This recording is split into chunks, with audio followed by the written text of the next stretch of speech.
प्रमुख उद्योगपति के रिश्तेदार के घर हुई लाखों की चोरी। कानपुर शहर के प्रमुख उद्योगपति के रिश्तेदार एवं फोम के बड़े कारोबारी के घर में चोरों ने उस वक्त हाथ साफ कर दिया जब पूरा परिवार नई दिल्ली स्थित अस्पताल में घर के मुखिया का ऑपरेशन करवा रहे था।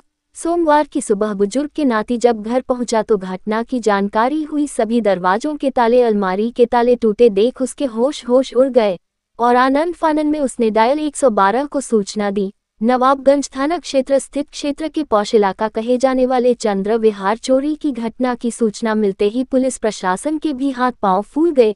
आनंद फानन नवाबगंज इंस्पेक्टर समेत भारी पुलिस बल मौके पर पहुंचा और घटना की बारीकी से जांच शुरू की। इस दौरान प्रखर अग्रवाल ने बताया कि वह सोमवार की सुबह नई दिल्ली से कानपुर पहुंचा और अपने नाना स्वरूप नगर स्थित किशन गुप्ता के घर गए। वहां से अपने निवास पहुंचे तो घटना की जानकारी हुई, जिसके बाद उन्होंने परिवार के सदस्यों के साथ साथ पुलिस प्रशासन को जानकारी दी। उन्होंने बताया कि उनके बाबा श्री राम अग्रवाल हार्ट अटैक हुआ था और उसका ऑपरेशन नई दिल्ली के एक निजी अस्पताल में किया गया है। परिवार के सभी लोग अस्पताल में थे। इस बीच चोरों ने घटना को अंजाम दे दिया। इंस्पेक्टर नवाबगंज ने बताया कि घटना को गंभीरता से लिया गया है और इस मामले में आधा दर्जन से अधिक लोगों को हिरासत में लेकर पूछताछ की जा रही है। घटना का खुलासा अतिशीघ्र किया जाएगा। वहीं उद्योगपति सेठ मुरारी लाल अग्रवाल ने पुलिस के वरिष्ठ अधिकारियों से संपर्क करते हुए अतिशीघ्र घटना के खुलासे की बात कही है। 22 साल है।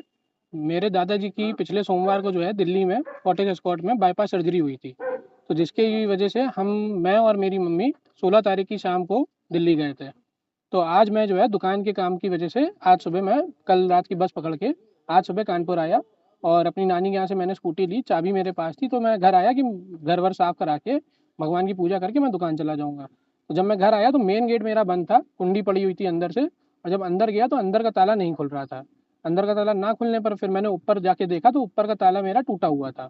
कुंडी पूरी खुली हुई थी और टूटा हुआ था। अंदर जाके देखा तो कमरे का ताला भी टूटा हुआ था और कमरे में जो अलमारी वगैरह थी उसका सारा सामान जो है कमरे में फैला हुआ था और नगद और जो भी जेवर थे वो कुछ भी दिख नहीं रहा था। तो फिर मैंने तुरंत जो है 100 नंबर डायल करी और अपनी मम्मी को फ़ोन करके सूचना दी। फिर नीचे आया, थोड़ी देर इधर उधर घूमा, पड़ोसियों को बुलाया अपने। फिर मैंने पीछे का दरवाज़ा देखा तो वो भी खुला पाया। फिर अंदर जाके देखा तो नीचे का भी वही दृश्य था कि सारी अलमारियाँ खुली, सारा सामान फैला हुआ इधर उधर, और सब जो है चांदी सोने का जो भी सामान था वो सब गायब था।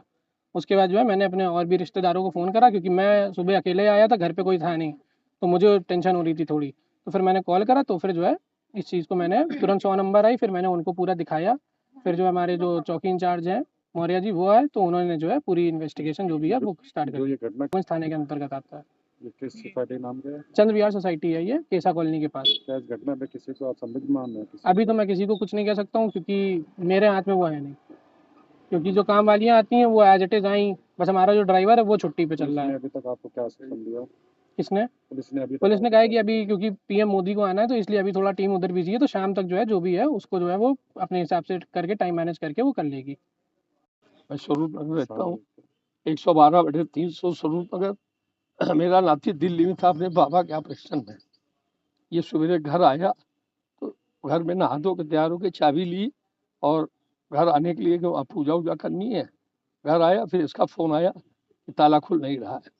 खैर थोड़ी देर बाद फ़ोन आया कि सब ऊपर गया तो सब कुछ टूटा उटा पड़ा है सामान और बिखरा पड़ा है, सामान कुछ है नहीं।